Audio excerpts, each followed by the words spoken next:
بسم اللہ الرحمن الرحیم۔ الحمدللہ رب العالمین۔ تمام تعریفیں اللہ تعالیٰ کے لیے ہیں جو دلوں کے حال جاننے والا ہے اور وہی ہمیں ہدایت دینے والا ہے۔ درود و سلام ہو ہمارے پیارے نبی حضرت محمد صلی اللہ علیہ وآلہ وسلم پر، جنہوں نے ہمیں سچائی، دیانت اور حق پر قائم رہنے کا درس دیا۔ آج کی اس ویڈیو میں ہم سورہ البقرہ کی آیت نمبر 78 اور 79 کی تفسیر پر غور کریں گے، جہاں اللہ تعالیٰ ہمیں ایک اہم حقیقت سے آگاہ کرتے ہیں کہ دین کو سمجھے بغیر اس پر عمل کرنا اور اللہ کے کلام میں تبدیلی کرنا کس قدر بڑا جرم ہے۔ آئیے کھلے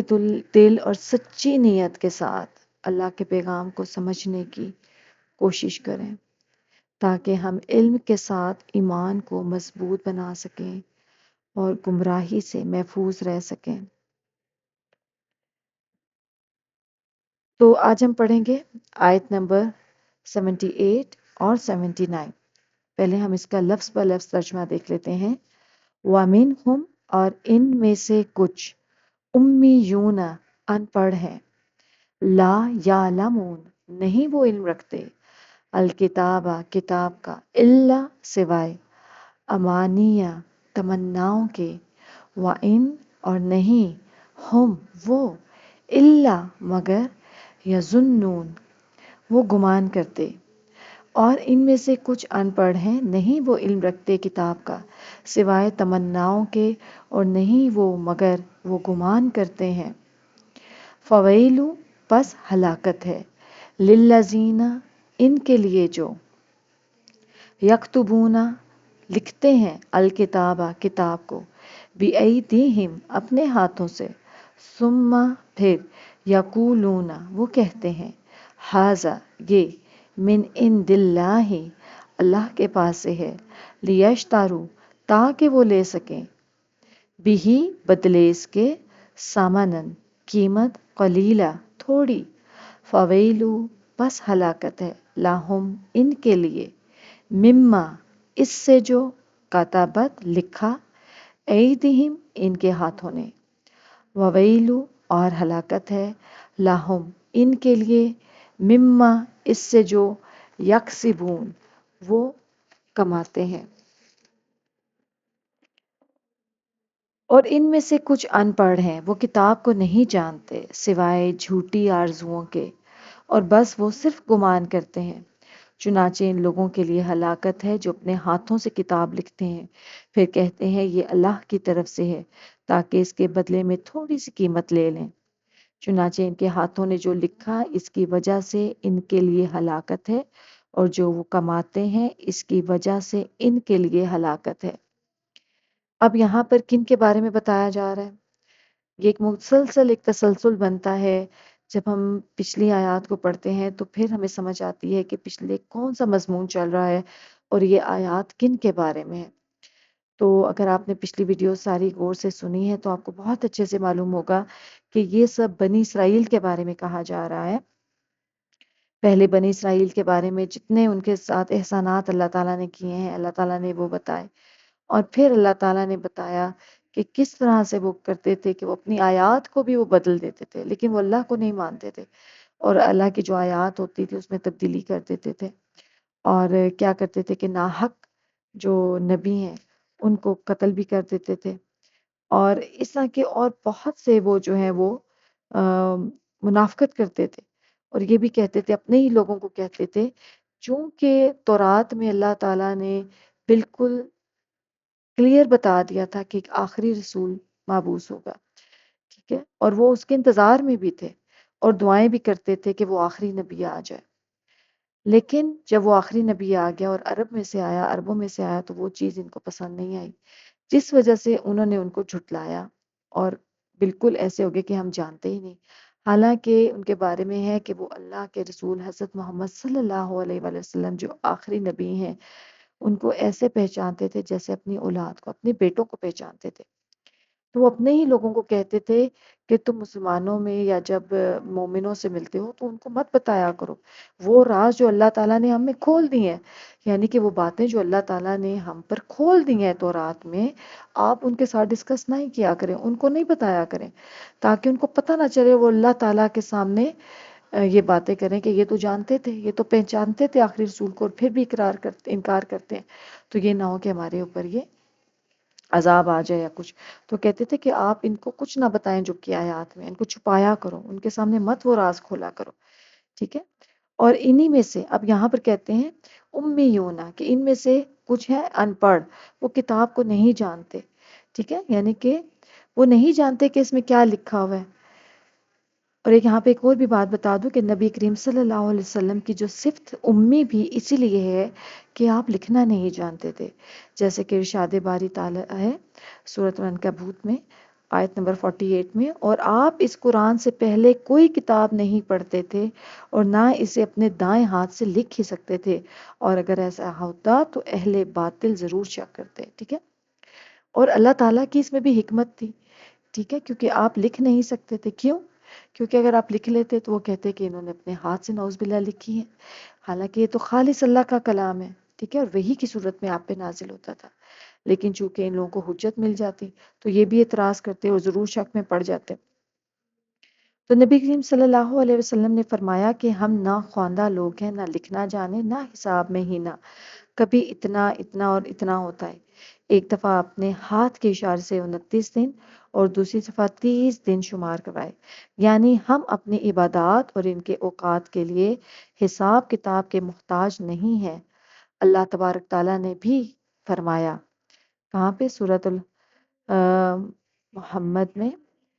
وہی تو ہے جس نے ان پڑھوں میں انہی میں سے محمد صلی اللہ علیہ وسلم کو پیغمبر بنا کر بھیجا۔ اور یہاں پر ایک قول یہاں پہ ہے کہ وہ اپنے کیا کرتے ہیں، یہاں پہ ان کے بارے میں بتایا جا رہا ہے کہ وہ کتاب کو نہیں جانتے، یعنی کہ بنی اسرائیل کے بارے میں کہا جا رہا ہے کہ جو ان کی کتاب ہے تورات، اس میں کیا لکھا ہے ان کو کچھ بھی نہیں پتا۔ اور وہ ایک قول یہ بھی ہے کہ ان سے مراد ان کی خواہشات اور تمنائیں ہیں جو وہ کرتے ہیں، یعنی کہ امی وہ لوگ ہیں جن کے بارے میں اللہ تعالیٰ نے یہ بیان فرمایا ہے کہ وہ اس کتاب کو نہیں سمجھتے جسے اللہ تعالیٰ نے حضرت موسیٰ پر نازل فرمایا تھا، بلکہ وہ جھوٹی اور باطل باتیں از خود گھڑتے رہتے ہیں، ٹھیک ہے۔ اور یہاں پہ تمنا جو ہے اس کے معنی پہ ہے از خود جھوٹ گھڑنا، وہ اپنے آپ سے باتیں بنا کے اور آگے پھیلاتے تھے، اور وہ کتابیں جو ہیں وہ اس کتاب میں نہیں تھی جو حضرت موسیٰ علیہ السلام پر نازل کی تھی، بلکہ از حد یہ از خود جھوٹ بنا کر گھڑتے رہتے تھے۔ اور وہ اس کے معنی یہ بھی ہے کہ وہ اللہ کے بارے میں ناحق بدگمانیاں پیدا کرتے تھے، ٹھیک ہے، اور تحریف کرتے تھے، اور اس تحریف کرنے کی وجہ سے یہود کے لیے تباہی اور بربادی ہے۔ ان لوگوں پر افسوس ہے جو اپنے ہاتھ سے کتاب لکھتے ہیں اور کہتے ہیں کہ اللہ کے پاس سے آئی ہے تاکہ اس کے عوض تھوڑی سی قیمت حاصل کر لیں۔ کیا مطلب تھوڑی سی قیمت حاصل کر لیں؟ مطلب دنیاوی فائدہ حاصل کر لیں۔ یعنی کہ جیسے اپنے پاس سے فتوے دیتے تھے کہ یہ اللہ کی کتاب میں، حالانکہ اللہ کی کتاب میں تورات میں وہ چیزیں نہیں تھیں، صرف دنیاوی فائدہ حاصل کرنے کے لیے وہ یہ کام کرتے تھے۔ یہ یہود کی ایک دوسری قسم تھی، یہ اللہ تعالیٰ کی طرف جھوٹی اور خود ساختہ باتیں منسوب کر کے ضلالت اور گمراہی کی طرف دعوت دیتے اور لوگوں کے مال باطل طریقے سے کھاتے تھے، اور ان کے لیے ہلاکت ہے، بربادی ہے۔ امام زہری رحمۃ اللہ علیہ کہتے ہیں کہ عبید اللہ بن عبداللہ نے مجھ سے حضرت عبداللہ بن عباس کے حوالے سے بیان کیا ہے کہ اے مسلمانوں، تم اہل کتاب سے کس چیز کے بارے میں کیوں پوچھتے ہو، حالانکہ اللہ تعالیٰ نے اپنے نبی حضرت محمد صلی اللہ علیہ وآلہ وسلم پر جو کتاب نازل فرمائی ہے اس میں تو اللہ تعالیٰ کی طرف سے تازہ تازہ خبریں ہیں۔ تمہارے پاس یہ تر و تازہ کتاب موجود ہے جو خالص ہے اور ہر قسم کی آمیزش سے پاک ہے۔ اللہ تبارک و تعالیٰ نے اس میں اہل کتاب کے بارے میں یہ بیان فرمایا ہے کہ انہوں نے تو اللہ تعالیٰ کی کتاب میں تحریف اور تبدیلی کر دی تھی، اپنے ہاتھوں سے کتاب لکھ کر کہنے لگے کہ اللہ تعالیٰ کی طرف سے ہے، تاکہ وہ اس کی عوض تھوڑی سی قیمت یعنی کہ دنیاوی فائدہ حاصل کر لیں۔ تمہارے پاس جو علم ہے کیا یہ تمہیں ان سے پوچھنے سے روکتا نہیں؟ اللہ کی قسم ہم نے کبھی نہیں دیکھا کہ ان میں سے کسی شخص نے اس کے بارے میں تم سے پوچھا ہو جو تم پر نازل کیا گیا۔ تو یہاں پر کہا جا رہا ہے مسلمانوں کو کہ جو اہل کتاب ہے ان کے پاس تو اپنی اصل کتاب بھی نہیں ہے، وہ تو انہوں نے اپنے ہاتھ سے گھڑ لی ہے، جو اللہ تعالیٰ کی طرف سے حضرت موسیٰ کے اوپر نازل ہوئی تھی انہوں نے تو اس میں تحریف کر دی ہے، تبدیلی کر دی ہے۔ تو تم کیوں اہل کتاب سے پوچھتے ہو جبکہ آپ کے پاس ایک خالص کتاب قرآن مجید کی صورت میں موجود ہے، ایک نور ہے جو آپ کے پاس موجود ہے، اور آپ کو کسی سے کوئی ڈکٹیشن کچھ بھی پوچھنے کی ضرورت نہیں ہے۔ آپ کے پاس خالص کتاب موجود ہے اور تر و تازہ ہے، اور اس میں اللہ تعالیٰ نے ہر چیز ہر چیز کے بارے میں جو بیان ہے وہ کھل کے بتا دیا ہے، اور ہمیں دنیا میں کسی سے کسی کے بارے میں پوچھنے کی ضرورت نہیں ہے جبکہ یہ کتاب ہمارے پاس موجود ہے۔ اب کیا ہوا، چونکہ وہ اپنے ہاتھ سے تحریف کر لیتے تھے اپنے ہاتھ سے جو کتابوں میں تبدیلی کرتے تھے، جس کی وجہ سے کیا ہوا کہ ان کے ہاتھوں نے جو لکھا اس کی وجہ سے ان کے لیے ہلاکت ہے جو وہ کماتے ہیں، اور اس کی وجہ سے ان کے لیے پھر ہلاکت ہے، یعنی اس پر بھی ہلاکت ہے جو انہوں نے اپنے ہاتھوں سے جھوٹ بہتان پر مبنی باتیں لکھی، اور اس پر بھی ہلاکت ہے جو انہوں نے ان جھوٹی باتوں سے حرام کما کر کھایا، یعنی انہوں نے اپنے ہاتھوں سے جو جھوٹ لکھا اس کی وجہ سے انہیں عذاب ہوگا، اور جو یہ لوگوں کا مال کھاتے ہیں اس کی وجہ سے یہ عذاب الہی میں گرفتار ہوں گے، یعنی ان کے اوپر شدید عذاب ہوگا، کیونکہ یہ کیا کرتے تھے، ایک تو اللہ کی کتاب جو تھی اس میں انہوں نے تحریف کر دی، تبدیلی کر دی، اور دوسری کہ اس جو غلط باتیں لکھتے تھے اس کی وجہ سے وہ کیا دنیاوی فائدہ حاصل کرتے تھے، کماتے تھے مال، تو اس کی وجہ سے بھی ان کے اوپر کیا ہوگا، عذاب الہی میں وہ گرفتار ہوں گے۔ تو اب دیکھیں، اب ہم نے یہاں سے ان آیات سے ہم نے کیا سیکھنا ہے، اور آپ کو یہ بھی بتا دوں کہ چونکہ پچھلی کتابوں میں تحریف ہو گئی تھی، تبدیلی ہو گئی تھی، وہ کتابیں اپنی اصلی حالت میں موجود نہیں ہیں، اسی وجہ سے اللہ تعالیٰ نے پھر قرآن پاک کی جو حفاظت کا ذمہ خود لیا، اور الحمدللہ کتنا وقت گزر چکا ہے لیکن اس میں کوئی ایک نقطے کی بھی تبدیلی الحمدللہ نہیں کر سکتا اور نہیں کر سکے گا جب تک قیامت قائم نہیں ہو جاتی، کوئی بھی اس میں، کیونکہ اللہ تعالیٰ نے خود اس کی حفاظت کا ذمہ لیا ہے۔ تو یہاں پر اب ہم نے کیا سیکھنا ہے، ہمارے لیے کیا ہے کہ ہم نے دنیا میں جو ہم نے سیکھا ہے وہ یہ سبق ہے کہ دین میں تحریف بہت بڑا جرم ہے، دین میں آپ کوئی بھی چیز اپنی مرضی سے نہ ایڈ کر سکتے ہیں اور نہ ہی سپریٹ کر سکتے ہیں، ٹھیک ہے، جو اللہ نے دین ابراہیمی دین محمد میں ہمیں دے دیا ہے ہم نے اسی کو فالو کرنا ہے،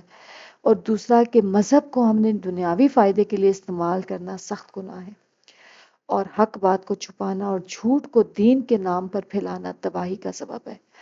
تو کیا سوچیں، کیا یہ جو تینوں باتیں بھی میں نے کی ہیں کہ دین میں تحریف کرنا جرم ہے، مذہب کو دنیاوی فائدے کے لیے استعمال کرنا جرم ہے، اور حق کو چھپانا اور جھوٹ کو دین کے نام پر پھیلانا تباہی کا سبب ہے، تو اب یہ سب باتیں اگر آپ دیکھیں تو یہ سب کیا ہیں، یہ وہ کام ہے جو آج بھی کسی نہ کسی صورت میں ہمارے معاشرے میں موجود ہیں، ہم دین کو اپنے فائدے کے لیے استعمال کرتے ہیں، ٹھیک ہے، جیسے ہمارے مرد عام طور پر جو ایک جملہ استعمال کیا جاتا ہے کامنلی آپ نے بھی سنا ہوگا کہ